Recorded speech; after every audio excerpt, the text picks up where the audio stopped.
He's What? created a business that's worth billions of dollars. How do you know that? Donald Trump has created tens of thousands of jobs, and he's paid payroll. What is it? What? $50 billion. What? You too? You making all kinds of noise? Who's making all this noise? You too? Following this morning, President Barack Obama says federal emergency officials are on the ground in 3 states as Hurricane Matthew makes its way to the U.S. mainland. The president was briefed Wednesday on the federal government's preparation for the storm that the southeast. So my direction came out Kitty. on the ground in Florida, Georgia, South Carolina, and North Carolina. We're working with state and local officials to prepare for the storm. We've already got response teams and supply crew positions and ready to help communities in the region. I want to emphasize the potential for storm surge when all of that could have been saved. This is something that takes serious. Daisy. Daisy.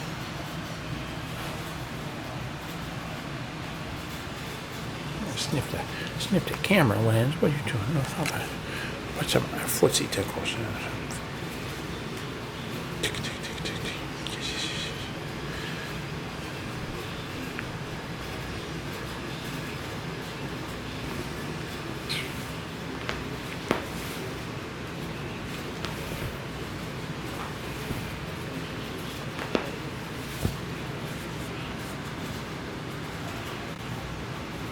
What's that kitty do? Where did that kitty go? Huh? Kitty.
Bye, everybody.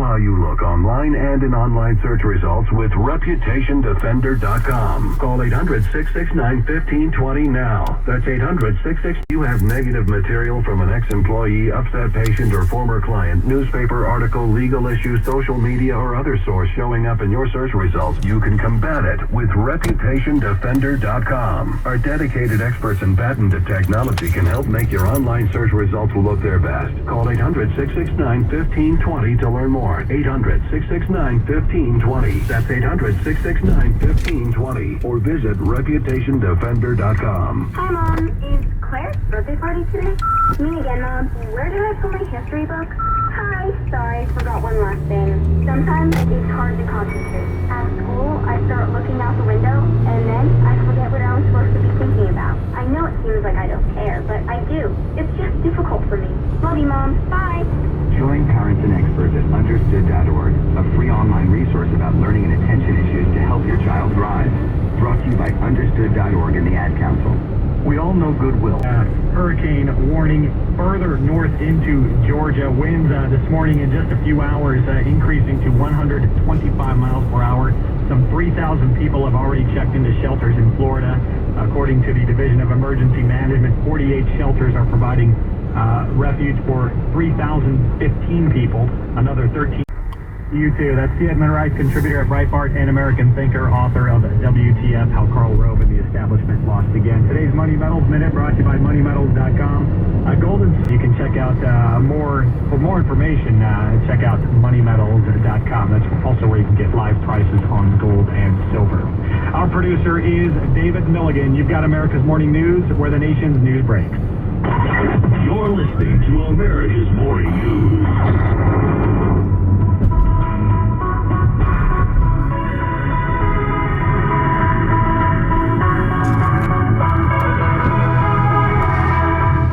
For more information on America's Morning News, created and produced by TRN Entertainment, go to TRN1.com. America. The cream contains the most potent ingredients to soothe even the most excruciating pain associated with sciatica. Stop the pain now. Ask for Dr. Zhang Sciatica Nerve Cream at your local health food store or go online to trastnutrition.com. Would you like relief from muscle pain, headaches, and discomfort to sleep better, have more energy during the day, and just feel naturally amazing? Fibromalic can help. Its blend of malic acid and magnesium can provide pain relief and comfort for those who experience fibromyalgia. It helps your body absorb more oxygen, and it works quickly for a significant reduction in pain within 48 hours, all without a prescription. Ask for Fibromalic at Health and Vitamin Shop or shop fibromalic.com. Broadcasting from the San Francisco Bay Area. At the end of the game. Beautiful! Bye-bye, New York. Good morning, Chicago. I love him. Oh, gosh, he's great. He's just so good. Well, let's hear from Connor. Okay, here we go. Cut number 3. I've worked so hard behind the scenes. When you get in situations and games like this, you know, it's almost like you just trust that what you do works, you know what I mean? Because you don't have time to sit up. She asked him something, I don't remember what it was, and went, oh, man, why are you asking me all these hard questions? Just follow this recipe and you will win. And it's true. If he does what she's describing, he will win. So I hope he's taking the time to prepare, because he needs to prepare. I mean, I know he's Mr. Off the Cuff, but he needs to prepare, please. Also, we got some Hillary scandal, more scandal from emails, but you know, the rest of the media won't pay attention to this. Hillary and Chelsea, and a friend of Chelsea's, getting contracts with the State Department while Mommy is in charge. Great! Oh, wonderful, wonderful, loving that. Let's see, what else is in the news? Oh, I've got to read to you, Katie, you've got to see this, what the New York papers are saying about the game. Oh, yeah? Because they're heaping so much praise on Bumgardner, it's amazing. Outrageous costs, which might spell doom for this Golden Gate Bridge anti-suicide net, which people have wanted for years and years and years and years. It's like, oh, here we go. I'm at work, just got here. Let me open up all the news outlets in the area to see what's going on. And front and center of all the websites is a picture of a clown. Yes, I know. It's just holding this stiff balloon. I just hate it. It's evil. Right lane blocked at this time, checking with CHP. Looks like there's a stall in that area. I'm also seeing some slowing, 680 northbound at Monument. The on-ramp there is blocked at this time. And we also have a problem right now on 280 in the southbound direction at 101. There is a vehicle in the left lane, CHP, waiting for a tow truck. Bart, no problems to report.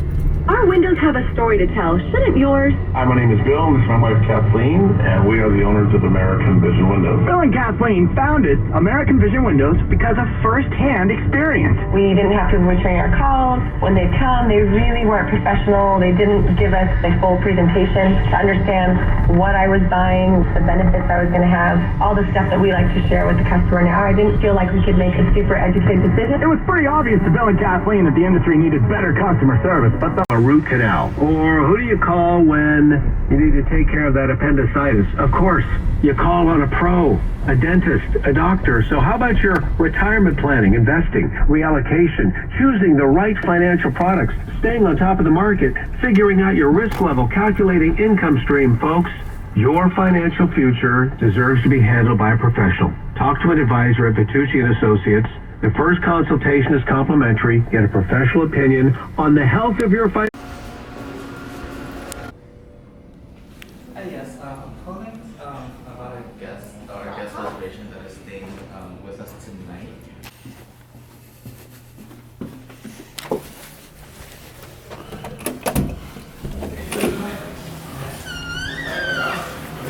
Oh, man. See you guys.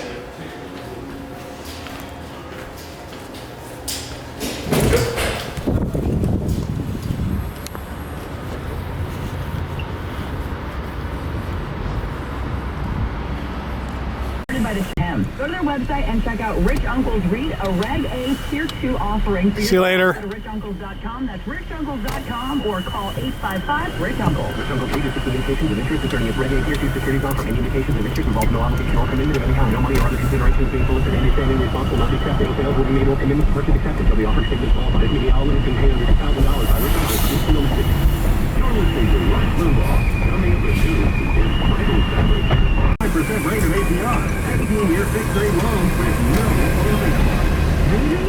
6.75%? It may sound too good to believe, but if you call now, Cash Call Mortgage can put a smile on your face when you start saving interest in just a few weeks. Month or year, you don't have a 2.75 APR. So call San Francisco, Oakland, San Jose. Real estate. The Florida East Coast with 140 miles per hour winds and heavy rain. Millions have evacuated as far north as North Carolina and to Georgia. For Governor Nathan Deal has now declared a state of emergency, a warning from him of a different kind. It was also made clear in my executive order that there should be no price gouging during this emergency because that is something that is already against the law in Georgia. Florida Governor Rick Scott says his state has only a 6-day supply of gas, with deliveries expected to be disrupted. Leave fuel for the next person so everybody has a chance to get as much. And many of the districts are in swing states, battleground states, like Iowa, Pennsylvania, and so forth. Senator Bernie Sanders, campaigning in Michigan today for Hillary Clinton, had a thank you for Donald Trump, who reports say may not have paid income taxes for almost 2 decades. I want to thank him. I've been running all over this country talking about a rigged economy, and in one day, he did more than I did in a year in exposing the corruption of our political system and our tax system. On Wall Street, stocks are narrowly mixed this hour. I'm Michael Toscano. Talk Radio 560 KSNO 7, brought to you by American Electronic Gas and Compressor. Winner of the National Radio Hall of Fame Award, Michael Savage. Agreement that will strangle businesses in America. Now let me give you a little lesson in global warming. I try to do what difficulties in the studies. One, and stop lying to everybody. He's simply a front man for the gangsters who want to peddle more solar, more wind, more plants that produce next to nothing for trillions of dollars. You know, I noticed something, this DiCaprio thing on climate deniers should not be allowed to hold public office. That was the best. Think slow. Here's something to think about from the Alzheimer's Association. New research shows that regular exercise and a heart-healthy diet may reduce the risk of Alzheimer's disease. Visit the Alzheimer's Association today at alz.org for more ways to maintain your brain. alz.org. There's nothing political about it. I suppose you can make it political in some way, but it isn't. It just shows you how the creative mind works. A creative mind can take a dissonance and turn dissonance into beauty. That's what I'm trying to say. And that's what talk radio really does. We take the distance of our society, I guess, if I want to generalize. I've always needed order in my life. In fact, I get very upset with disorder. Some would say today, if you had a kid who was doing what I did as a kid, they'd probably put him on medications for that. But I, to this day, love order. I've always built model airplanes as a kid. I'm just reminiscing while you're waiting for the storm to hit. I think that's what I'm feeling. I'm very intuitive. So the whole nation's waiting for the storm to hit. That's all. Nothing. The nation's already paralyzed. Paralyzed is sitting there waiting for the land to reopen.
Ladies and gentlemen, we thank you for your patience. Virgin Atlantic Flight DS-2883 on the lower level. We are currently welcoming our upper class passengers, Flight Club Gold partners, and Delta Dynamic platform holders. You will report at any time on the left-hand side. On the right-hand side, you can passengers who need extra assistance down the jet bridge, and also any families are traveling with children under the age of 5. You go to the right-hand side. Have your passports and boarding passes, always officially, and very important on those days. Thank you. Thanks. All right.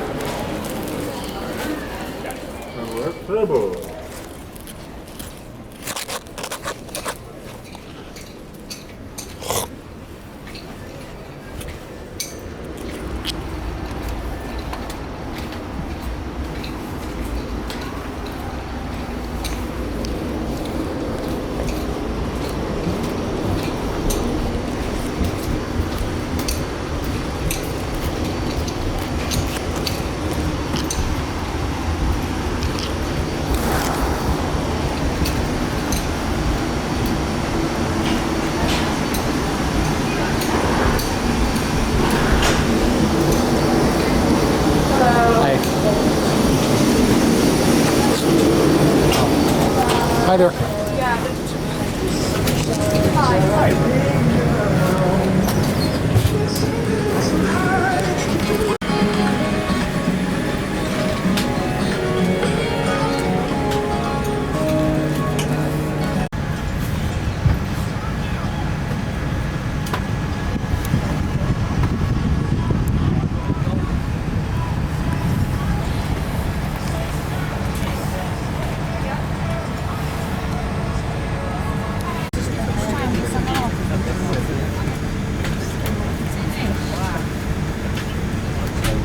Thank you for flying with us today.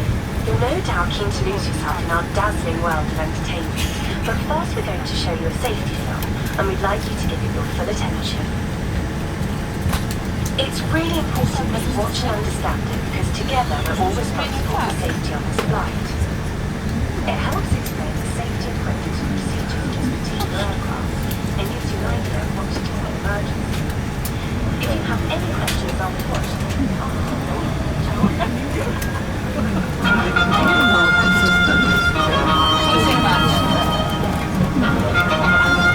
the aisles and exits need to be kept clear. So, if there is anything you haven't put in the overhead lockers, put them under the seat in front of you. Now.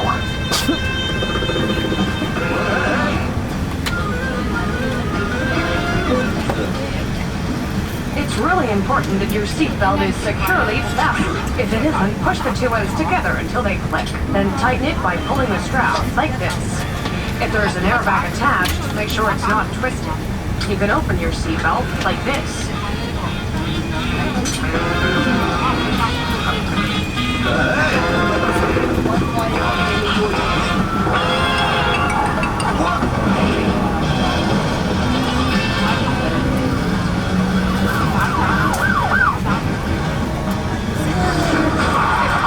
Masks drop, keep your seatbelt on and pull the tag or the mask down to turn on the oxygen.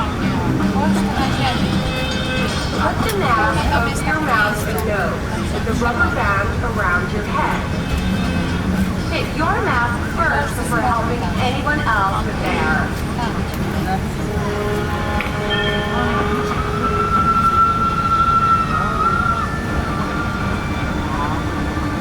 You absolutely can't smoke anywhere on this flight. And that means anywhere, not even the toilets.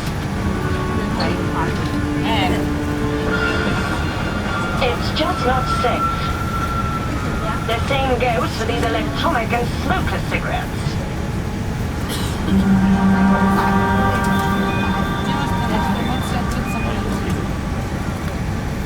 We all have a lot of electronic devices. Please make sure you switch to flight safe or airplane mode now. For more details on using your devices on the flight, please take a look at your safety card.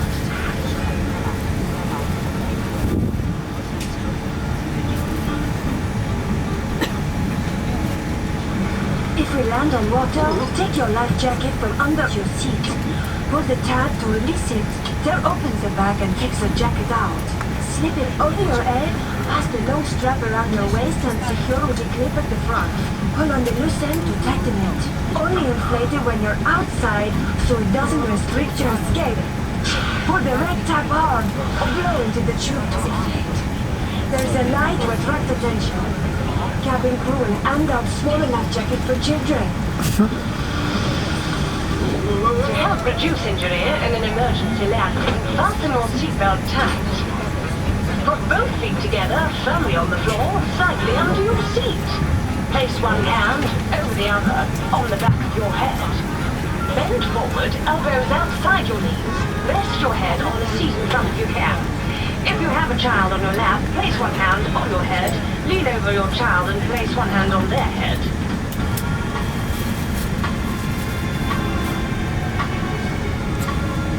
Lights will guide you to the exits in an emergency, and there are green signs at the doors. The cabin crew will point out the exits now.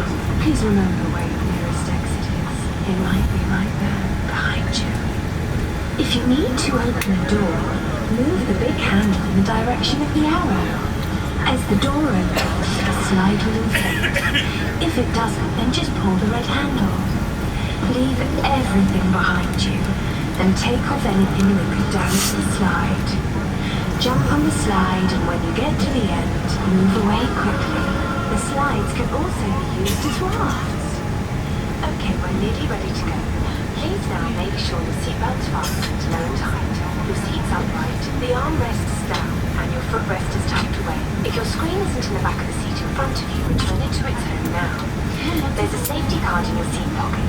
Have a good look through to remind you of what you've seen and for information about this particular aircraft. Please always pay attention to the signs and the crew. They're there to keep you safe, so if you have any questions, just ask. Now sit back and enjoy your flight, and thanks for watching.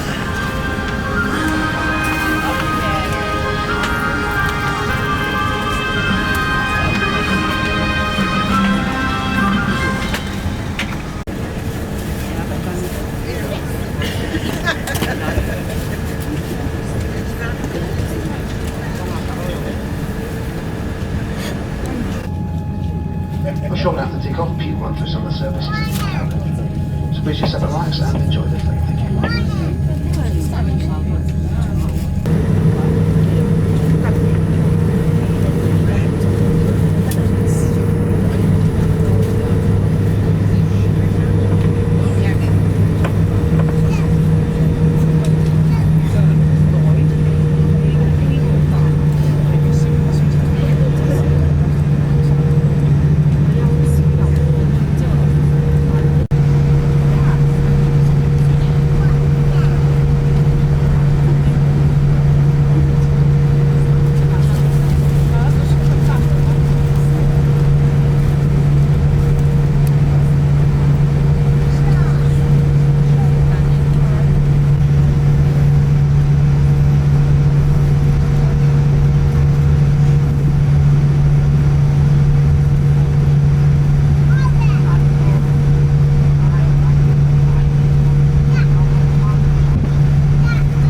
range of duty-free if you're interested in some shopping on board. Take a look at the Retail Trade magazine in your seat pockets. Many items are exclusive to Virgin Atlantic. If you intend buying duty-free liquids at all,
If you've requested assistance here, please stay in your seats until most of the customers have left the aircraft. We'll then be able to assist you. Well, we hope you've enjoyed your time on board today with us. Wherever you're going, have a safe journey. We look forward to welcoming you back on board again soon. And if you need any information to help plan your next flight, take a look at our website, virginatlantic.com, or find us on Facebook or Twitter. pass you to the care of our airport staff. So goodbye and a very good morning.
Under the footstool.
Use family.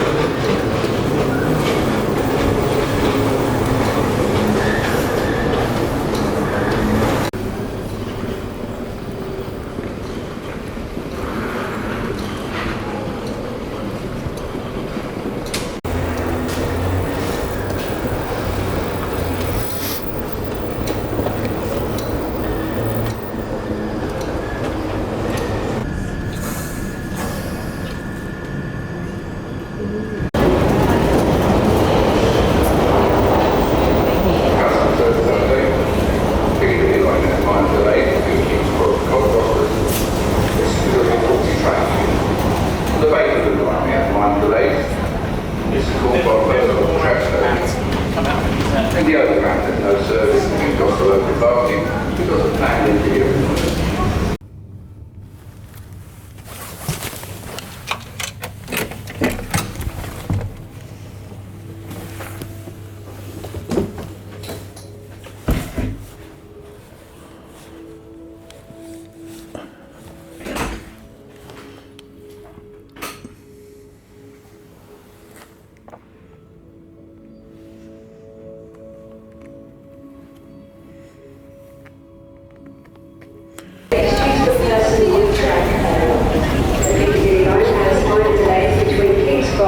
And Cockbusters due to a police trail. London Overground has no service cost below parking. Due to planned engineering work, there is good service on all our routes and all our lines.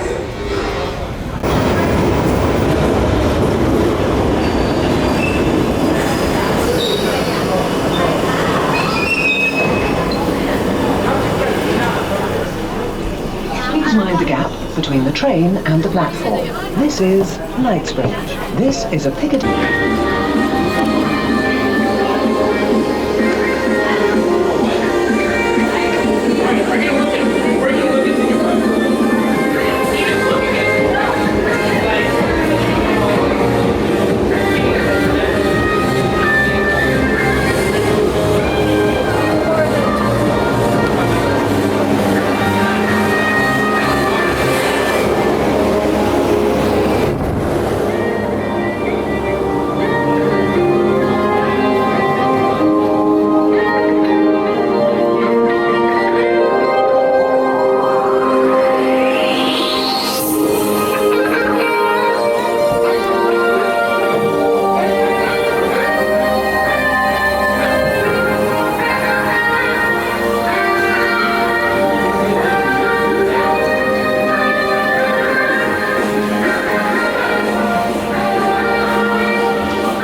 Vegan cheese. Vegan cheese.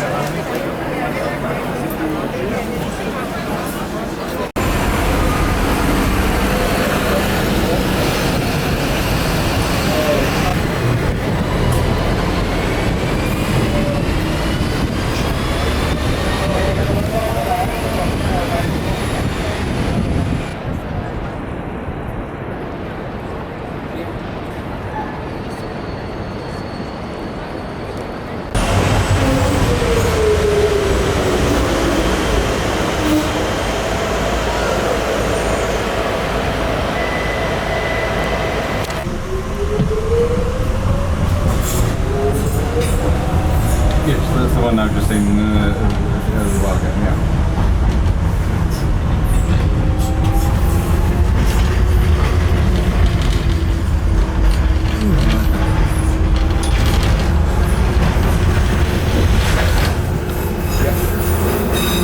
Okay.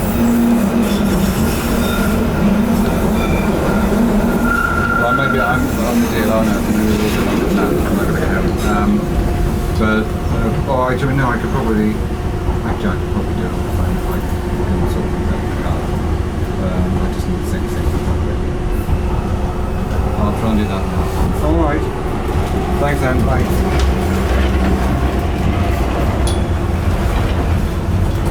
This train is for Lewisham. The next stop is South Quay. When leaving the train, please remember to take all your belongings with you.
Charlotte from there.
Hello.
Pearce Hammond Junction. Change here for Latin Victoria East.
Buddy? Hi. Hey there. Well, hi.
fantastic job to have as somebody in the June period, even though it is incredibly hot.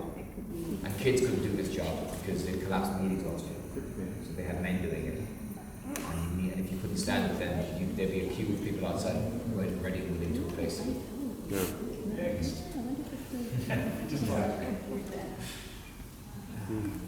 Thanks.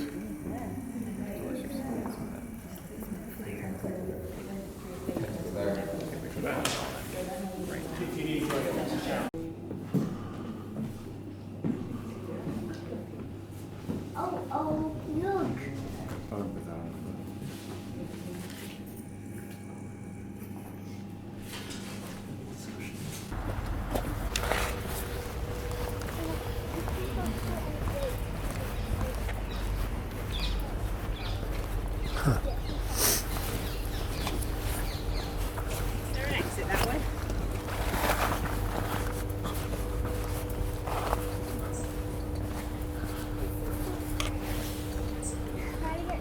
Doing? I think this way. Well, I guess no one does. This way, because that's the way we just came from. Well, it's not that. Just why is the way so too far?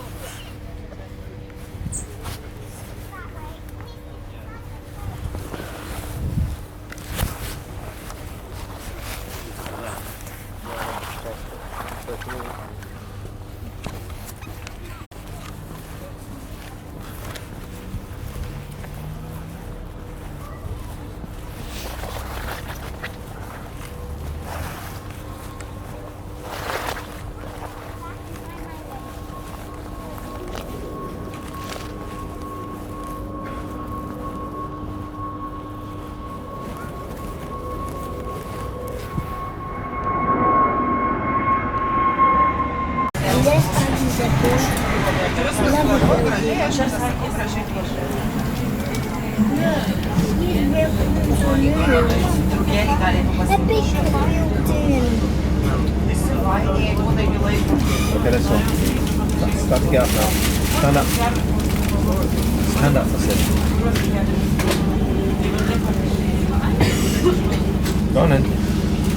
Touch it.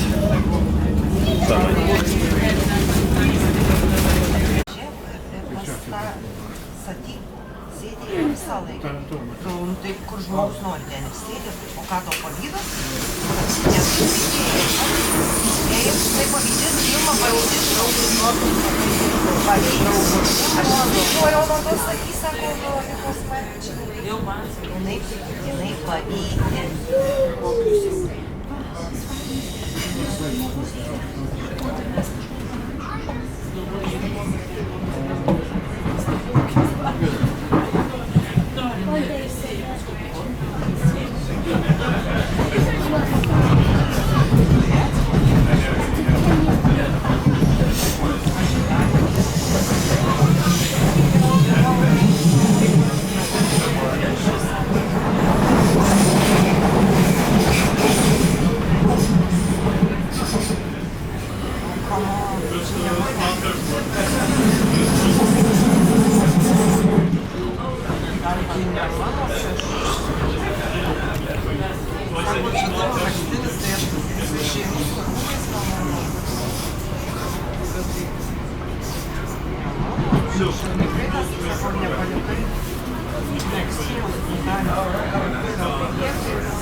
Ir ateinu, apsirengiu, pasidedu vieną taip išeinu,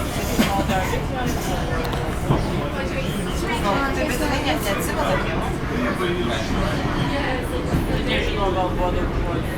Tai aš jai sakiau, This train is now approaching its final stop. This is London Waterloo. Change here for London Underground services. Please remember to take all your personal items with you when you leave the train. Please mind the gap between the train and the platform edge.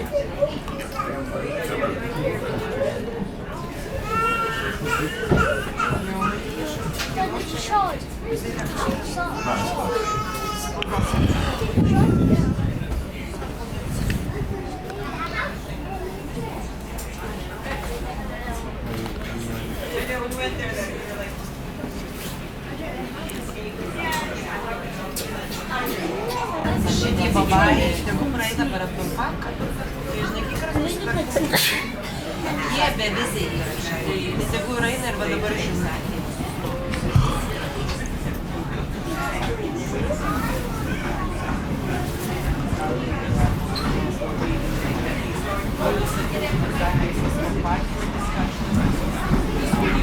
Tai dar čia neaišku.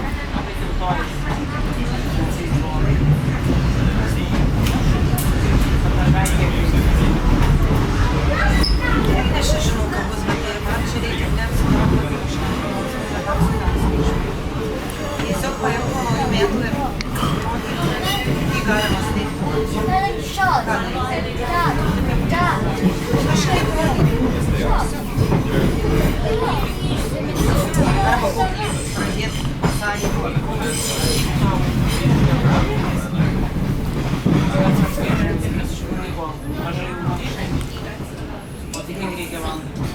Dėl aš pačiau ne aš dirbu dešams pradėjau 18 jinai pasidarius self-employed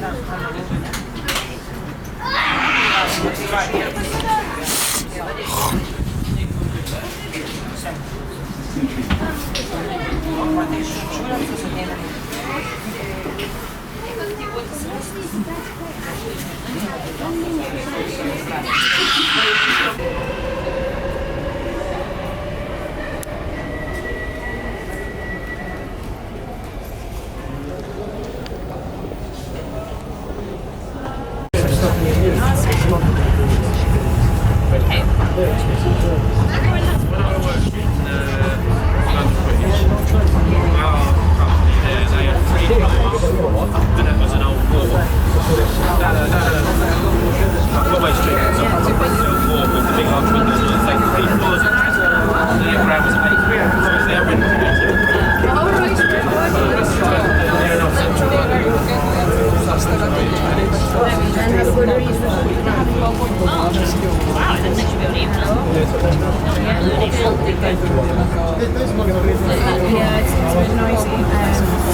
This train is for Lewisham. The next stop is South Quay. When leaving the train, please remember to take all your belongings with you.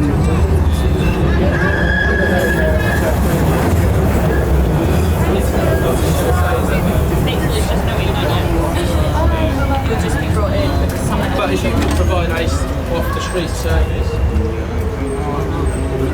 No, but I just need to find it myself first.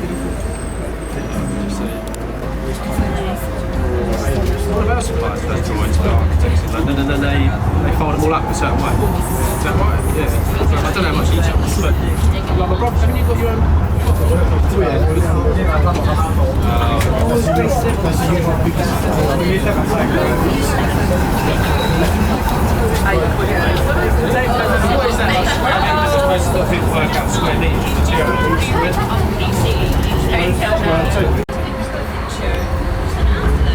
We need someone to help us beat.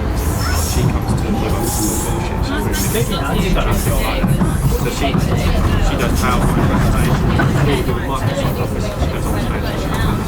So, but she was doing it. To deck out these offices for something blue. Business plans.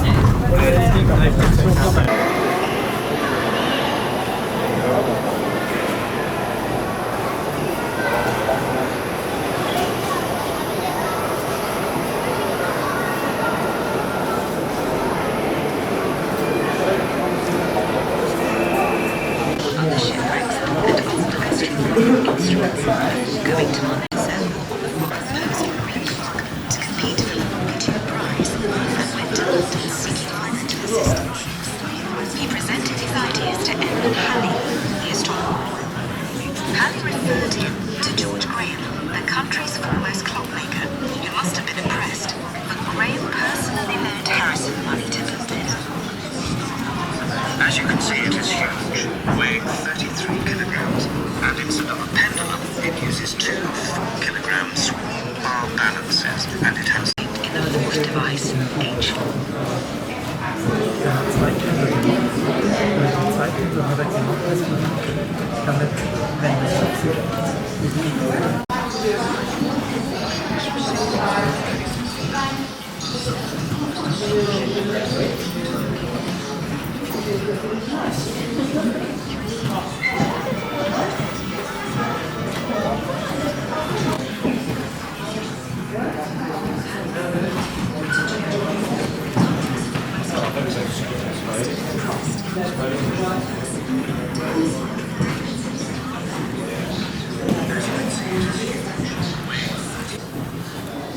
I remember doing that.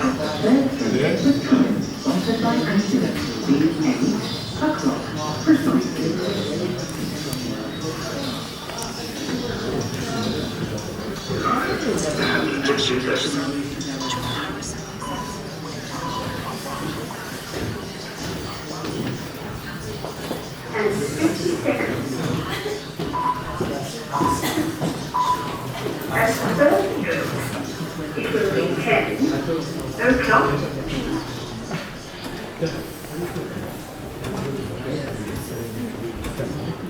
At the first room, it will be 8:56 and 50 seconds.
Broadway.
Ủ秀水里的外人，来。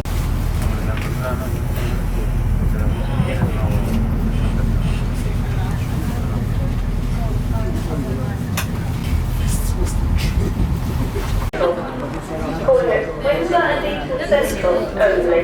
This train has 2 coaches.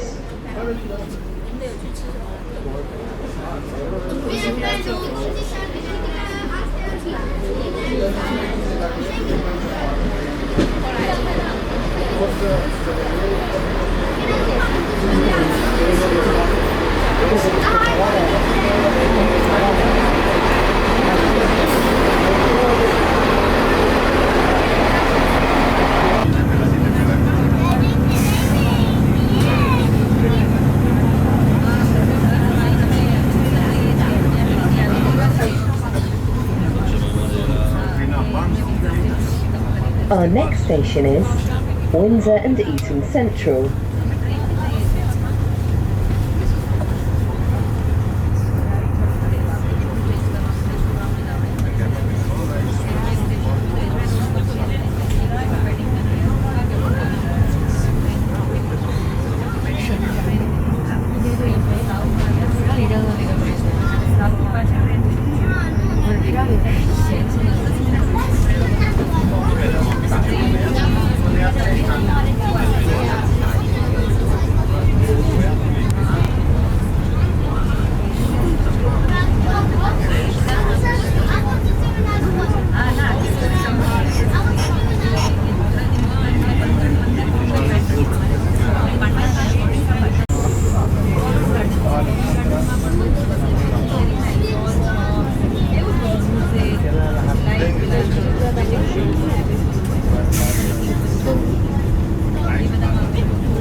This station is Windsor and Eton Central.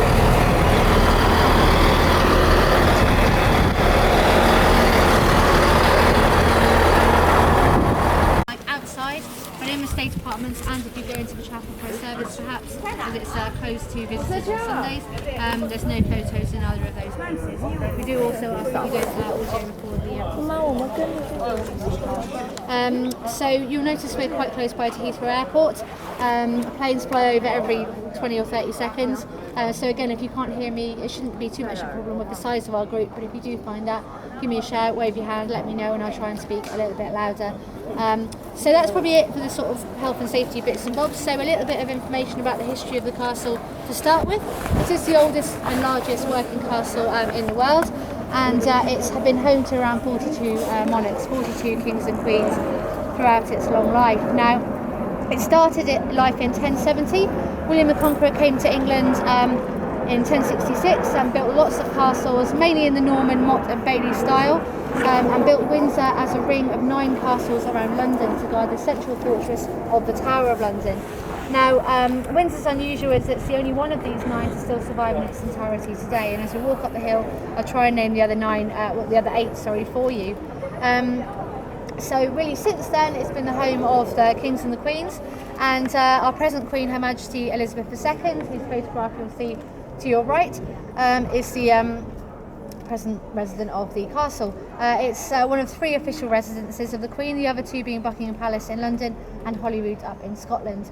So we're going to make our way up the pathway now to our first stop, and I'll try and name some of those 8 castles on the way if you'd like to follow me.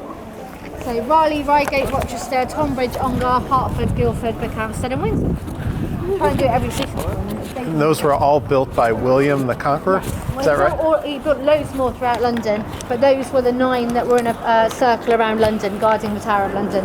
And how many of those are still Windsor around today? Just this one? Yeah. Some of them are ruins, some of them are just gateways, archways, some of them just grass, don't exist at all. Right. So yeah, we're very fortunate to have Windsor as what it is today.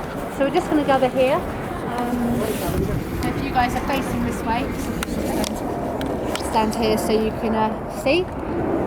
Okay, so just a quick stop before we carry on to our more official stops. If you have a look at the right hand side, you'll see a clock tower with a blue clock at the top. This is Bertha's house. Now, Charles II, when he became king in the mid-1600s, came to Windsor, and he was known for having many mistresses. His nickname was later the Merry Monarch because of this. And one of his most famous mistresses was a lady called Nell Gwyn, who was an actress and an orange seller. Now, Nell Gwyn lived in Bertha's house, and it is said that there were secret tunnels leading from the house, possibly underneath where we are at the moment, straight to the king's apartments, straight to his bedrooms. Now, Nell Gwyn gave the king an illegitimate son who grew up to be the Earl of Burford, hence the name of the house. Sorry, so we do ask that you don't audio record the precinct tour, thank you. I did mention at the start of the tour. Sorry guys. On the left-hand side, you can see a long roof building. This is the Mews, the stables where the Queen's horses are kept. The Queen still rides today. You may have seen a photo of her recently in Scotland riding, and also earlier in the year around Windsor Great Park. It's also the location of Prince Philip's landaus and state coaches, and an indoor riding school, which many members of the royal family have learned to ride there. And hopefully, you never know, when Prince George and Princess Charlotte grow up, get a little bit older, they'll be able to learn to ride there as well. Now you can't see it, it's not in our eye line, but just to the left of the Mews, trust me, it is there. There is the Castle Fire Station. Now you may know we had a great fire here on the 20th of November 1992. I'll talk a little bit more about that when we get to the outside area of where it happened. But just to say here that since then we've always had a Castle Fire Brigade.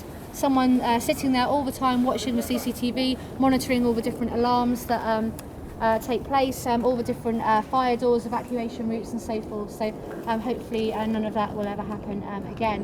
And one last thing before we move on. Garden House, the doors here immediately to your left, were originally, this area was the home of Queen Anne. Now I don't know how much you know about Queen Anne. She had a rather short reign in the 1700s and had around 17 or 18 pregnancies and no surviving heir to the throne. Her only surviving son, who was the Duke of Gloucester, he died on his 11th birthday allegedly at Kensington Palace. So sadly when Queen Anne died, no surviving heir to the throne, so they had to trace the royal family tree back to Hanover, to Georg Ludwig of Hanover, who came over from Germany to England to become George I. So you may recall a couple of years ago was the anniversary in 2014. There was a lot of programmes and exhibitions on TV and in museums nearby to celebrate that fact. And today Garden House is the official residence, the official headquarters of the Metropolitan Police, who guard the Queen both here at Windsor and everywhere she travels. So you might see one of those policemen as you walk up, so be on your best behaviour if you'd like to follow me. Again, feel free to join the police tour if you want to. We've literally just started, so we haven't been going for very long.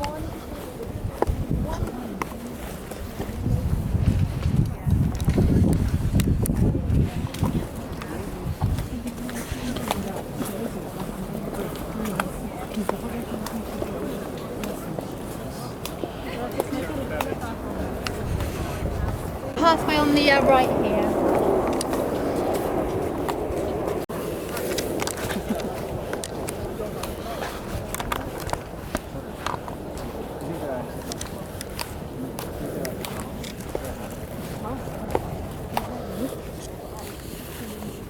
So you have a good view of the round tower in front of us. So if you look right to the top of the tower, you will see a flag, and this flag, well, there is a flag that flies at Windsor to show whether the Queen is at home or in the past when the monarch was in residence or not. Now we sometimes fly the Union flag, the national flag of the United Kingdom, and that flies when the Queen is not here, but you'll notice today flying a different flag, the Royal Standard, which shows the Queen is here, so a little bit more of a close-up view of it. The red lines of England, the yellow line of Scotland and the blue heart of Ireland. And this flies at Windsor mainly Thursday afternoons to Monday afternoons when the Queen is here. Now the rest of the weekdays the Queen is in Buckingham Palace in London for, well, I suppose Tuesday afternoons to Thursday mornings. I suppose the rest of that time the Queen goes to Windsor. There are a couple of exceptions to that. In the summer, the end of July to the end of September, the Queen goes to Scotland, to Holyrood and Balmoral, where she spends a couple of months to relax for the summer. And then in the winter, for about a month or so, 3 weeks or so in December, the Queen goes to Sandringham up in Norfolk. Now, you'll notice the flag if you're local or you've seen the castle recently. We actually haven't had the Royal Standard flying since the Queen went to Scotland at the end of July. So this is the first weekend that we've had the flag flying. I think the Queen came back on Thursday or Friday, so yeah, it's been flying for a few days now, but it's quite exciting that this is the first weekend recently. Now there are a couple of other exceptions to that rule. The whole month of April the Queen's in residence at Windsor for the whole month, what's known as Easter Court, where she attends a service in St George's Chapel on Easter Sunday. Also in Easter Court is when state visits often take place. Now in June, the Queen is here for most of the month when Royal Ascot takes place, and also the Garter Day ceremony, which we'll talk about in a moment. But if you cast your eyes further down to the tower itself, the oldest part of the castle, Originally created as an earth and chalk mound with a wooden keep, a wooden building on the top for William the Conqueror, and then the stone tower was placed there 100 years later. I'll talk a bit more about the round tower as we get closer to it, but just to let you know that all you see around you that make up the castle today, all 13 acres of it, all different architectural styles, different building materials, really was built by 4 main monarchs. So if you remember nothing else from this tour, please do remember the 4 kings that had the greatest influence on building the castle. So William the Conqueror, obviously in 1070, Edward III, who I'm going to talk about in a moment, in the mid-1300s, Charles II, our merry monarch we spoke about earlier, in the mid-1600s, and George IV in the early 1800s. And again, I will talk about all of them as we go along the tour, but just to give you their names and their rough dates to put it in context for you. So now I'm going to cast your minds back to the early 1300s, if you'd like to gather around the Garter Star. All around the castle, on paintings, on carpets, on ceilings, even on your audio guides. And Edward III was the first king to be born here at Windsor Castle in the early 1300s. He grew up surrounded by the ideal of the myth and legend of King Arthur and the Knights of the Round Table. So in 1348 he decided to create the highest order of chivalry here at Windsor, the Order of the Garter. St George's Chapel is the spiritual home of the order, and there's 2 main reasons as to how it came about. So one is Edward III's claim to the French throne. When you see the garter in colour, the garter, the belt itself, is blue and gold, colours of France. And the motto, you'll see in Old French, the language of the court at the time, Honi soit qui mal y pense, which translates as shame on he who thinks evil of it. So one reason, the king's claim to the French throne. The other reason, more romantic reason, is to celebrate the capture of Calais in France. The king's ladies are wandering around the court, as you do, and the Countess of Salisbury, possibly the king's mistress, dropped her garter, worn on the leg, whether on purpose or by accident we don't know, but it fell to the floor. Now the king, in a gesture of chivalry, picked it up, wrapped it round his own leg, and uttered the motto, shame on he who thinks evil of it, to those who are mocking the situation. Now this is a later, more, I suppose, 1500s idea of how it came about. It was about 700 years ago. Sadly, we don't know for sure, but those are the 2 main theories found in academic books on the subject. One of my colleagues, whose name is also ironically Edward, he's an expert on Edward III. He could probably tell you what the king had for breakfast on the 4th of October 1345, for example. And one of his theories is it may have been a battle cry. So the king would have raised his garter, shouted Honi soit qui mal y pense to raise his troop in battle. There are other theories, potentially witchcraft had something to do with it. There's a few others, but if you do see Ed, he might be working up in the State Department. Do talk to him about it. He may be able to offer a little bit more illumination on that, as it's, I suppose, speculation really 700 years in advance. It still continues today. Garter Day is celebrated every year in June, when the Queen, the Garter Knights, the military knights, and many other people process from the apartments down the hill to the chapel where a service of Thanksgiving is held. And if there are any vacancies and the Queen's appointed someone, that's when they are created into the order as well. The public, although the castle is closed on that day, people can apply for tickets to sit on the grass and watch the procession. So it's well worth seeing. You could probably be about as far away as I am to you from the Queen, so with soldiers in the way. But it's an amazing occasion. So if you haven't done it before, please do look on the website for that. So there's always 24 people at any one given time. And the only way you can become one of these 24 is when one of them passes away, and you also have to be handpicked by the Queen. Now, there were 2 created this year. One of them was Lord Shuttleworth, the other was a former Mayor of London, not Boris Johnson. I forget the name, but I'll have to look it up and remember it for my next tour.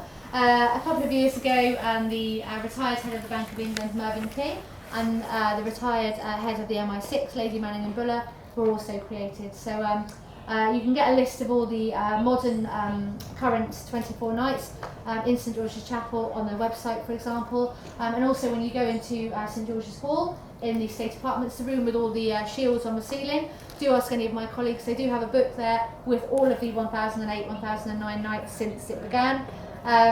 So if you like the look of Shield 532, for example, go and ask them and they'll let you know who that shield belongs to and why they were appointed to the order. Prince William was number 1000, so do have a look at his coat of arms when you get to St George's Hall as well. And many people do ask why we're number 24. It's because it divides perfectly into 2 teams of 12, the jousting tournaments, which we'll hear about at our next stop, St George's Gate. So if you'd like to follow me.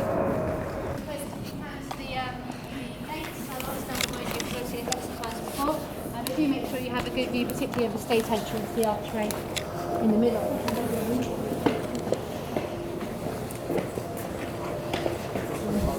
Okay, so here we are at St George's Gate, and if you look across to the archway, the state entrance, above it you will see two statues. On the left-hand side you've got Edward III, and on the right-hand side you've got his son Edward the Black Prince. It's thought he gained this nickname because his armour was black in colour. Now this was the site of many great jousting tournaments at the time, some lasting as long as 3 days. To give you a sense of how extravagant they were, the king had an outfit made of 3,000 peacock feathers for one of the occasions, so fairly extravagant. The grass area would have been much bigger, and there would have been 2 tents, one on either side, one with the a similar version to the present Royal Standard of Edward III, and one the coat of arms of the Black Prince. Now this would have been reflected in their tabards, their uniforms of cloth of gold, which would have sparkled in the sunshine. You can imagine the noise, the crowd standing where we are and on some of the other sides of the quadrangle, really drowning out the noise of the tournament. So the crowds would have been feasting, drinking, dancing, celebrating. However, the noise of the tournament as the knights rode towards each other, the clash of the armour on the sword as they tried to knock their opponent off their horse. So it must have been an amazing occasion. However, on a more serious note, the Black Prince first went into battle properly when he was only 14 years old. So they did take battle incredibly seriously in those days. If you cast your eyes back to the state entrance and then look to your right, you will see the outside of St George's Hall, and in the very corner you might be able to see the turret, of which now contains the lantern lobby, but was a private chapel of the monarch from Queen Victoria's time until pretty much the present day. That's where the fire started. So spotlights were brought in for maintenance work. They were redoing the electric wiring under the floor, and one of the spotlights overheated as it was behind the altar cloth, behind the cross. Possibly a painting may have lent against the material, which lent against the light. The light overheated and set fire, spread to the ceilings, and the alarms were pretty much raised immediately. People were working in St George's Hall next door, and they telephoned, and fire brigades came pretty much as soon as possible. 7 different fire brigades attended the scene. It took 15 hours to extinguish the fire. 7 staterooms and over 100 smaller rooms were damaged, and about 1.5 million gallons of water were pumped through the ancient timbers.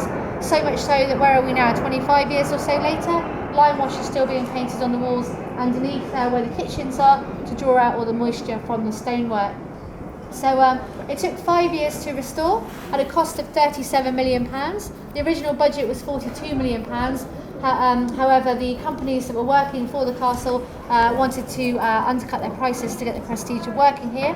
So that's how the cost came down. And that money was raised by opening Buckingham Palace to the public, which, as you know, still continues today. So all the money that people spend on their tickets and their postcards and things all go towards looking after the conservation of the outside of the building, and also the paintings and all the furnishings and the rooms inside as well, providing it for future generations too.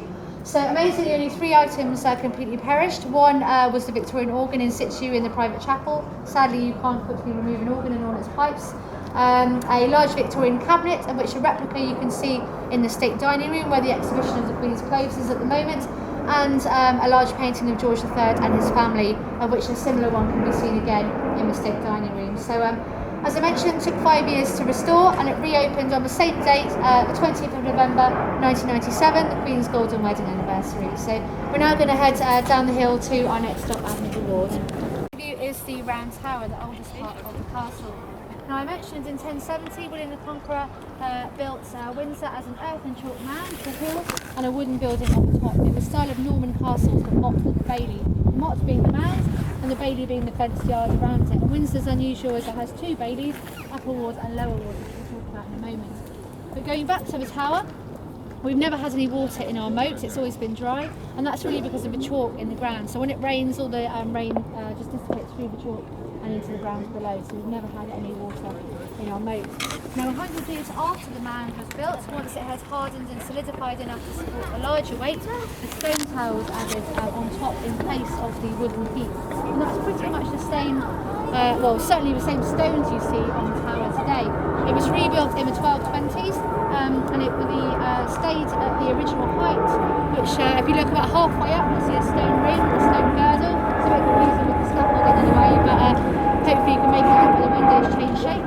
That's the original height, really from 1170, 1220s, all the way up to the 80s.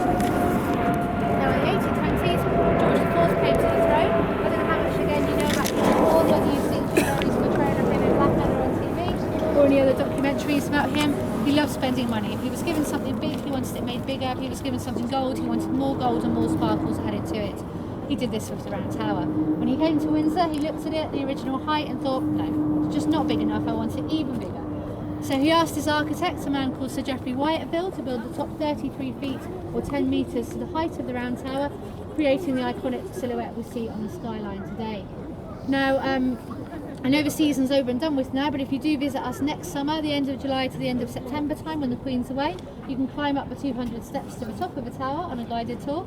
And when the weather is good, you can see as far away as London, 26 miles away, to the Shards, to Wembley Stadium Arch and Canary Wharf and various places like that. So it's well worth doing if you want to come and visit us at that time of year.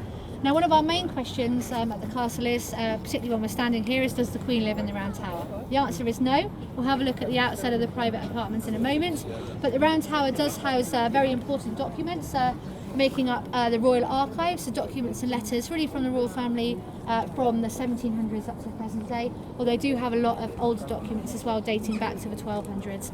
Also the Royal Photograph Collection, so private and public photos of the royal family from Queen Victoria's time when photography first came about, again up until the present day. And we normally say if Queen Victoria were here now, seeing everyone with their cameras, their phones, their audio guys I suppose as well, she would not be amused. So that brings us to the three wards. Middle ward, where we are at the moment, really links the outer two wards. So later on when you're wandering around, it helps you get your bearings a bit. If you're here, you know you're in the middle ward. The upper ward's just in front of us, has the estate and the private apartments, some of the 951 rooms which make up the castle. Again, that's another of our questions we get here, how many rooms are in the whole castle? If there's nearly 1,000 in upper ward and there's three wards, I guess maybe a couple of thousand, but I don't know whether there's anyone that's been in all of the rooms, which is quite an interesting thought. And then lower ward, which is just behind us. So we'll just spin around and have a look. You don't need to move anywhere. Just honey-coloured bricked building, St George's Chapel. Now this was built in 1475 for Edward IV, but finished 50 years later for Henry VIII. And it's famous for having 10 kings buried within it. Henry VIII is probably the most famous, with his third wife Jane Seymour. Charles I was also buried in the same crypt as Henry VIII. He was the only British king to have lost his head at Whitehall in London. And it is said that when he was brought back to Windsor to be buried, there is a table which is in the Dean's house, the Deanery, just the white building where the large window is to the right of a tree there. And the table is in that room where Charles I's head was sewn back on his body before he was interred in chapel. Now, more recently, the present Queen's parents and grandparents are also buried in the chapel, along with Princess Margaret, the Queen's sister. Now, as it's a Sunday, it's a working chapel, so it is closed for services only, but services are welcome for anyone to attend. So do check the timings just outside Henry VIII's gate if you fancy going to a service. And normally some services are about 45 minutes long, with some choir or two open. But yeah, do feel free to go along to that. It's fantastic with the choir, a beautiful sound, a beautiful service, and it's one way of having a look at the chapel when it's closed on Sundays. Now further down the hill, you'll notice a guard surrounded by lots of people. He's still in his summer uniform, his red tunic, and they stand there for 2 hours on post and they have a 4-hour break. And that's also the location of the guard change. However, it's every other day in the winter, and sadly not on Sunday. So the next one I believe is on Tuesday. If you're around 11 o'clock in the morning, it's always at 11 o'clock. You can come and see the bands of the guards. Again, about half an hour. They play lots of marching band tunes, lots of famous pieces from TV or film as well. Just to the left of the guard is the green tent where you hand your audio guides back, and you can also, if you bought your tickets from the Royal Collection, get it stamped to convert it into a 1-year pass, where you can come and visit us as many times as you like in the next year, completely for free. So do make use of that if you bought your ticket from the Royal Collection. And just to the left of the green tent is the exit, Henry VIII's gate, and that's the exit to the whole castle. So obviously you'll need to know that at the end of your visit here. Now, one more thing before we move on, we often get asked how many people live in the castle. So as well as the Queen, there's around 150-160 people who live here. The grey buildings on your left hand side are home to the military knights, a group of of retired military officers who, although they're retired, they do partake in many ceremonial duties. They go to the chapel every day and pray for the Queen. They take part in Garter Day and many other things as well. Also, the people that work in the chapel live behind the chapel in the Horseshoe Cloisters, so do have a look at the outside of that later on. People like the organist, the choir, the lay clerks, the dean lives just further up here. The verger lives down in Horseshoe Cloisters as well. So lots and lots of people live here as well as the Queen. We're now going to go further up the hill to have a look at the private garden of one of the most important residents apart from the Queen, the Governor and Constable of Windsor. So if you'd like to follow me. Well, ruler of England, but not king, but kind of similar to him. He never stayed or lived in any of the presidents. He did. He stayed at Windsor. He wanted royalty was melted down, painted over, what have you. So here we are at the private moat garden of the Governor and Constable of Windsor Castle. He lives in Norman Tower, just in front of you, and he has around 24 rooms at his disposal. So I know his grandchildren very much enjoy coming around and choosing where they like to stay, and games of hide and seek must be pretty amazing. It's generally a 5-year fixed-term employment, the Governor, so they recruit from the Army, the Navy and the Air Force. The present Governor's been here for about 2 years or so, and he was formerly a Rear Admiral in the Royal Navy. Now, the main role of the Governor here is to be the Queen's official representative. So when the Queen's not here, the Governor's in charge. So it's kind of, I suppose, not an umbrella term, but he will be the one that all the decisions will go up to, and he will make the final decision. So although he's not necessarily always visible or always being at the head of everything, he is the go-to for all the decisions. So he lives in Norman Tower. He loves doing gardening with his wife, so although the moat garden is looked after by a team of gardeners, you sometimes see the Governor and his wife out there walking their dog or tending to the roses. And in August at weekends, the Governor very kindly opens the garden to the public, so you pay a couple of pounds at weekends to go in and look around at the rose garden, looking a little bit better than it does now in October. The vegetable patches there, lots of little nooks and crannies where people can go and sit and have a rare bit of peace and quiet in August at Windsor. And you can also walk along the top of the mound there where the fence area is. And when you're walking there, you can really get a sense of how steep the mound is. From here, it's really don't see how impossible it would be to climb up. Again, when we do tower tours, you stand where the cannons are, just on the lower area of the tower, and again you can get a really good view of how steep and how impossible it would have been to climb. So a similar sort of answer there to the question. We had 2 sieges here in the medieval times, one in 1193 and one in 1216 under the reign of Prince John, who then became King John of Robin Hood fame. Now John was a very unpopular king. The English barons rose up against him. They wanted to put Louis of France on the English throne, and it was the second siege really that did the most damage to the Round Tower, causing it to be rebuilt in the 1220s. Now, lots of defensive mechanisms came into being at the castle at that time. Some were portcullis, I don't know the plural of portcullises, wooden or metal gates, lattice shaped like a waffle, that would have been lowered very quickly to stop anyone gaining access to the king's state and private apartments and to the king himself. There would have been one in Norman Arch there. I think remnants of it still exist just in the dent in between, I suppose. And then the 3 holes above it, they're known as murder holes. Now if you've been to the Tower of London, you'll know similar, they have similar murder holes there, and from which lots of horrible things have been pelted down at the enemy, such things as boiling water, hot tar, sand, stones, rubbish. One lady on a previous tour of mine said cheese, so I'm sure if they had cheese to hand they'd throw that down as well. And also more unpleasant smelly things that I'm sure you can imagine. In our family tours we do here, we say it rhymes with goo, so there we go.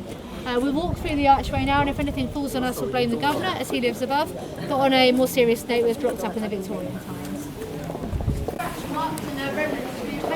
That's where the fire engines came in through the fire of 1992. They just managed to squeeze in through this archway, and you can see the fire engine red at the bottom, blue at the top, just where the blue paint scraped off. So thank goodness it was the archway is as big as it is, and it's not any smaller otherwise.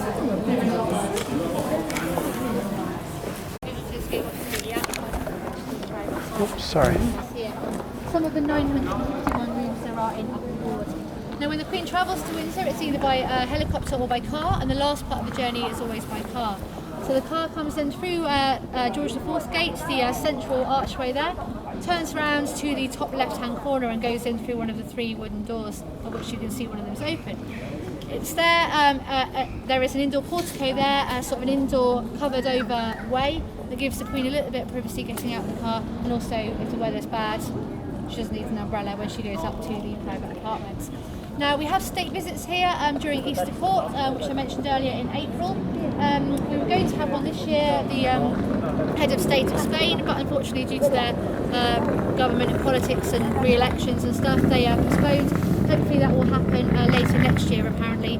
But a couple of years ago we had the state visit of the President of Ireland, Michael Higgins, and he was met by the Queen and Prince Philip in Windsor Town. The town was decked with flags of, in this case, Ireland and then the Union flag.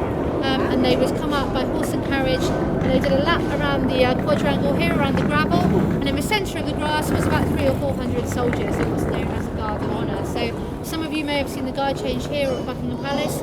That's probably what, about 30 or 40, maybe 50 soldiers? Imagine 300 or 400 of them there. Again, you'll get a little bit of a view of the 3 of them walking past, how many that would take to fill. So the Queen and the State Visitor would then inspect the guard before going up into the apartments. So the State Visitor resides in rooms just above the archway on the principal floor, the first floor there, with a lovely view down the Long Walk. Now, a Long Walk, you can see a photo of it on your audio guides, but also when you get to the guard chamber or the or St George's Hall in the State Apartments, do line yourself up with the archway. You can get an amazing view down the Long Walk, similar to what the State Visitor would have. Now the statue here on our right hand side is of Charles II. Now instead of being portrayed as he usually is with his long dark flowing hair, he's shown as a Roman centurion on horseback. Just below that there is a carved stone pin carved by William Gibbons. Now his usual medium limewood can be seen in the state dining room, the King's dining room in the State Apartments. Do have a look at that when you go through the state rooms a bit later on. Now Charles II had a water engine or water pump installed in this area, probably why it later took the name of Engine Court, so do remember that for the last bit of our tour. Now, wait, you can watch the soldiers finish and then we'll turn around when they've done their business. All they're doing is changing over with their colleagues. There's about every 2 hours they'll go around and meet their colleagues and then go back and have their break. Sorry? Some regiments are, I just see a lady.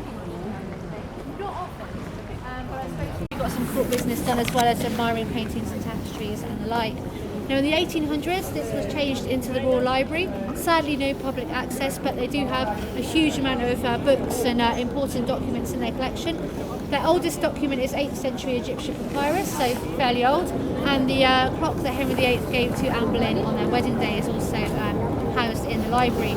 Now, we do have an exhibition on William Shakespeare at the moment in our drawings gallery, so when you go in there, do have a look. There's a floor-to-ceiling photo of one of the rooms in the library, so pretty much that's the closest any of us will get to the Royal Library today. But sometimes they do study days in the library, so do check our website if you want to maybe book one of those days to actually have a glimpse into the Royal Library yourself.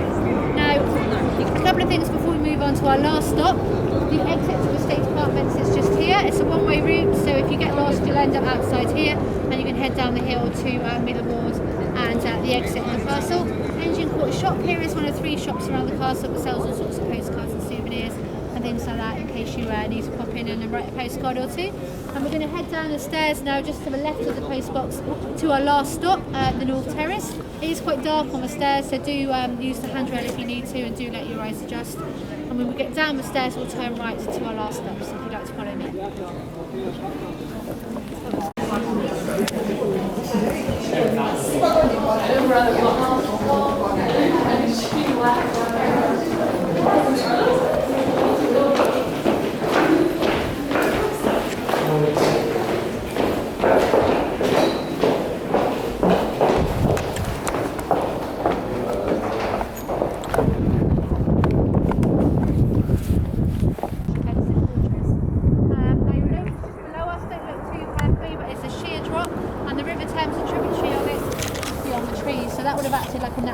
So making it very, very difficult for anyone to climb up and attack. Now, in the distance you can see a chapel-shaped building. This is Eton College and its chapel. Over this way, tiny trees. And Eton's probably the most famous school in England, if not the world. There are many famous places to see there. Both princes, William and Harry, about 19 of our British Prime Ministers, Boris Johnson, Hugh Laurie and Eddie Redmayne, Bear Grylls, the famous Victorian that's seen on TV, and Ian Fleming, the chap who wrote the James Bond stories, and James Bond himself also was there, obviously. Now, Eton College generally takes schools from the ages of about 12 to 18, so kind of a secondary college age school. And the chapel particularly was created in the time of King Henry VI in the 1440s. Now, Henry VI was actually born at Windsor Castle as well, and you may notice it looks very similar to our St George's Chapel. So 1440 Henry VI, 1475 Edward IV. Both of these kings were rivals in the Battle of the Border Road between the House of York and the House of Lancaster. This originally was created in wood for Henry VIII to practice his archery and bow and arrow shooting. As you can see, it's like a perfectly long avenue for doing so. His daughter Elizabeth I had this area made more permanent into a stone structure where, similar to her long gallery, she could take exercise, very much enjoying walking, and again, probably getting business done with courtiers, but outside when the weather was good. Now, moving on a few more years, in the mid-1600s, Charles II, our merry monarch from the beginning of the tour, had this area restored to its present width, the same width as you see today, and he had a fountain installed at the very end of the terrace, which connected to his water pump in Engine Court and flowed with water. However, on high days and holidays, it not only flowed with water, it flowed with red wine. So you can imagine all the parties he would have had with his court, with all his mistresses, with his the fashions of the day. Must have been an amazing occasion. And on that high note brings us to the end of our tour. Just a couple of things to tell you before you go on your way. The queue on the left-hand side is for the Doll's House and the State Apartments. If you wish to skip the Doll's House, you can just go straight down the right-hand side. But bear in mind, it's been quite busy today. The queue probably won't get too much shorter until the very end of the day. Definitely don't miss out the Doll's House. It was created for the Queen's grandmother, Queen Mary, in the 1920s. It has real working plumbing and electricity. Tiny replica of, it's a tiny replica of everything really. A high-end London home of the 1920s. It has a miniature library with tiny books with real writing in, oil paintings, a tiny replica of the crown jewels, a wine cellar with real wine, vintage wine and champagne, although the champagne is flat so the corks didn't pop up and destroy the Doll's House. And my favourite thing in it, the chap who made it, Edwin Lutyens, was such a perfectionist. He put a real pea underneath the princess's bed. Oh, cool. You know the story of the princess and the pea? No one's going to know that, but Lutyens knew it, so I do like that, that's quite cute. Now the toilets are just beyond where my colleague is, at the end of the terrace there, and I say that as there's no toilets in the State Apartments, so do use them if you need to. And it's number 7 for the Doll's House on your audio guide, and then it carries on in numerical order. However, if you miss numbers 1 to 6, feel free to do that and see what I've missed out or what I've added and so forth. Yeah, if you have any questions, feel free to ask myself now or ask any of my colleagues standing in the rooms. You probably know standing in a room all day, standing still, not talking to anyone for 2 hours, very, very boring. They'd love to answer your questions, they'd love to share their knowledge with you and learn something from you as well. So however you spend the rest of your day, have a fantastic time, and thank you very much for coming on the Basics with me. Thank you. Thank you.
Great Western Railway welcomes you aboard this service from Windsor and Eton Central to Slough. In Iraq, Slough. Safety information is on posters in the vestibule. Please take a moment to read this important information. Please do not leave any items of luggage unattended on trains or at stations. If you become aware of any suspicious item,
ऐसे कैसे वो बोलेगा उसे next time question देगा उसमें ये होगा उसी की वजह से आया होगा we are now approaching Slough, our final stop for this service. Please have your tickets and travel documents ready and remember to take all your belongings with you.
Please mind the gap between the train and the platform.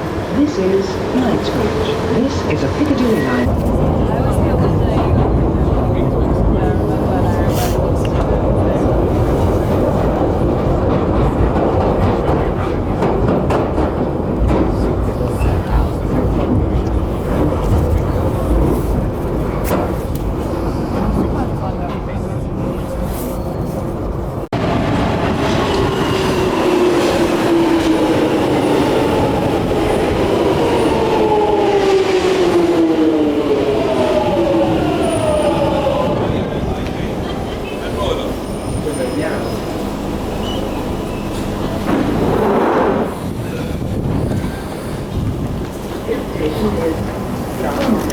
Change here for the central line. The next train to North Greenwich will arrive in 1 minute. Next station, Westminster.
I'm not going to make. Sorry? 836 follow the sign.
Thank you for flying with us today. You're no doubt keen to lose yourself in our dazzling world of entertainment. But first we're going to show you a safety film, and we'd like you to give it your full attention. It's really important that you watch and understand it because together we're all responsible for safety on this flight. It helps explain the safety equipment and procedures to this particular aircraft and gives you an idea of what to do in an emergency. If you have any questions after watching it,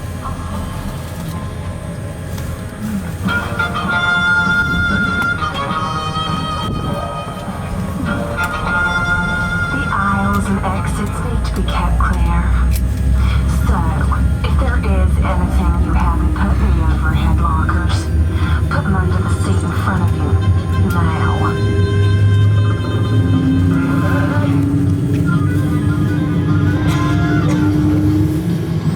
It's really important that your seatbelt is securely fastened. If it isn't, push the two ends together until they click. Then tighten it by pulling the strap, like this. If there's an airbag attached, make sure it's not twisted. You can open your seatbelt like this.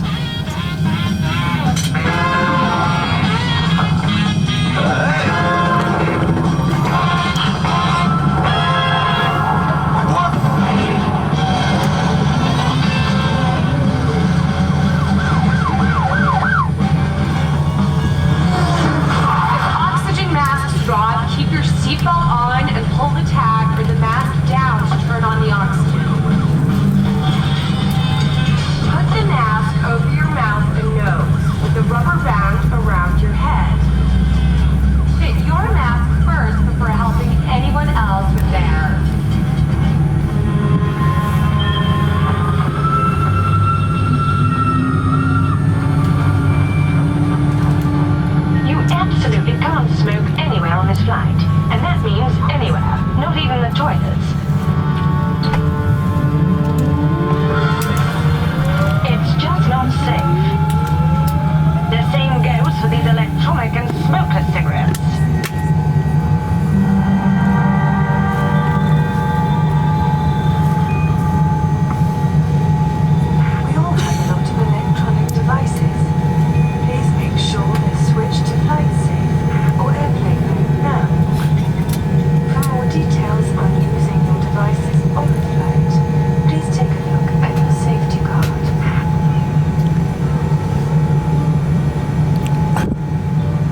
tabs at the top and your choices will appear.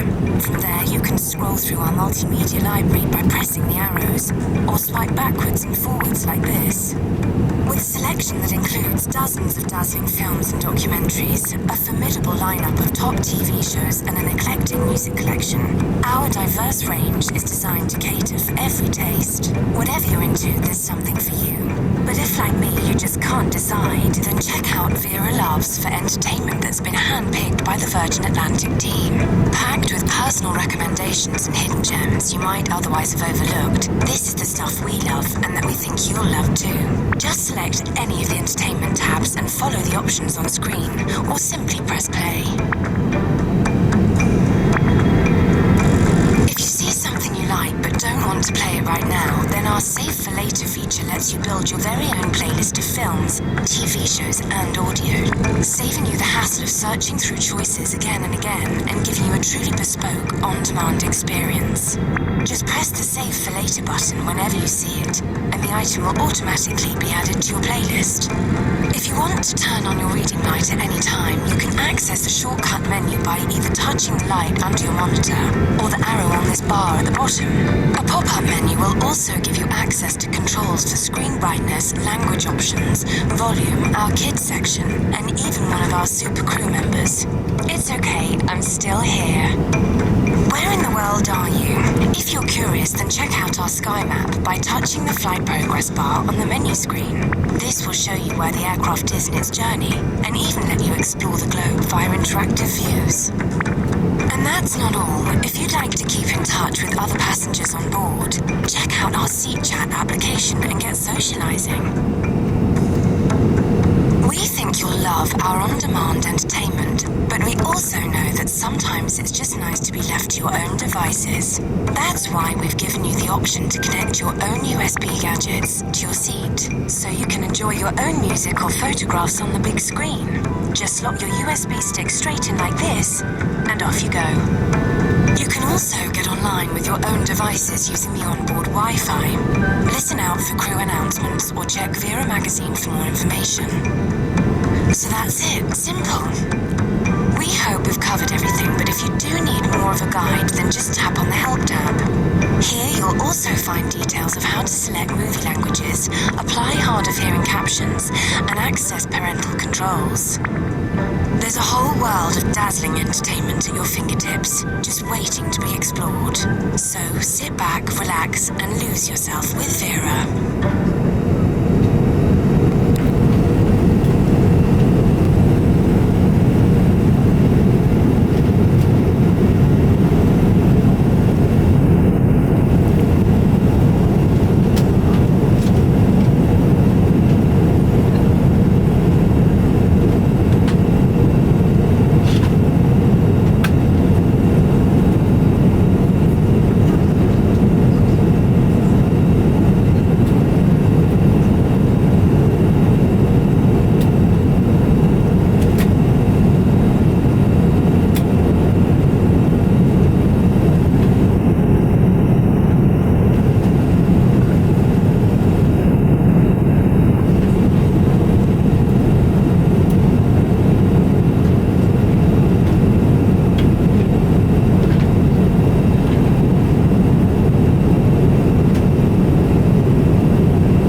we taxi to the terminal, we actually keep your seatbelt fastened until our captain has turned on the signs.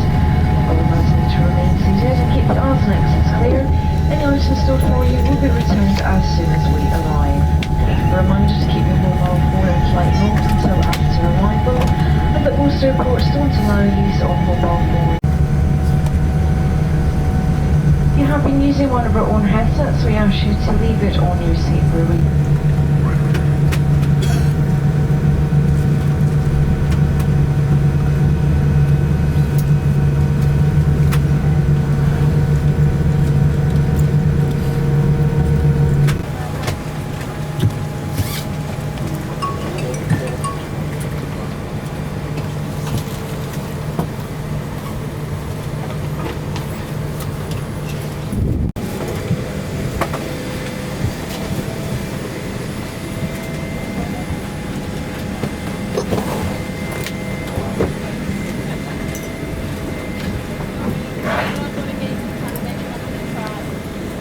If you're ready, there is somebody waiting out there for you.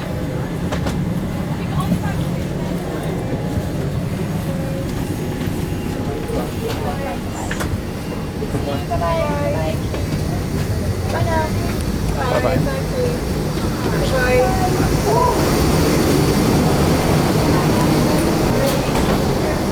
Bye guys.